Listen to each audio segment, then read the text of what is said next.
Plus 7,8% d'inscrits en première année en cette rentrée 2014 à Paul Sabatier. Le problème de l'encombrement de la filière sciences de la nature se règle au cas par cas. 1200 étudiants et pas assez d'enseignants. On essaie donc de diriger une centaine de jeunes vers le CAP Réussite. CAP Réussite, c'est la nouveauté de cette rentrée. Un parcours qui propose aux étudiants qui n'ont pas les compétences requises de faire la première année de licence en 2 ans et donc la licence en 4. Et là, ce n'est pas redoubler, c'est faire l'année du L1 en 2 ans en réussissant chaque étape pas à pas.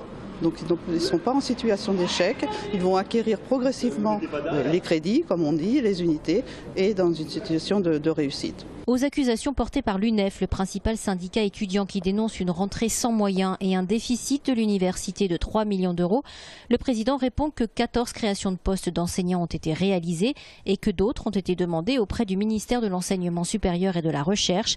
Et concernant le déficit, il ne s'agit pas à proprement parler d'un déficit aujourd'hui, il s'agit d'une prévision de prélèvement sur le fonds de roulement d'une somme de plus de 3 millions d'euros qui correspond au glissement vieillesse-technicité, c'est-à-dire l'augmentation de la masse salariale liée au fait que les gens, quand ils vieillissent et donc qu'ils évoluent dans leur carrière, eh bien, ont des salaires qui augmentent.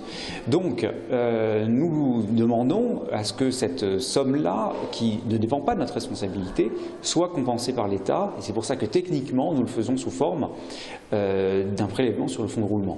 Volontaire et ambitieux, le président de Paul Sab en cette rentrée 2014 qui se félicite par ailleurs du nouvel attrait des étudiants pour les filières scientifiques, plus 13% d'inscrits en cette rentrée, et qui rappelle que dans ce contexte morose, le secteur le plus porteur d'avenir reste la recherche et l'enseignement supérieur, d'où le rôle de plus en plus important de l'université à former de plus en plus de diplômés.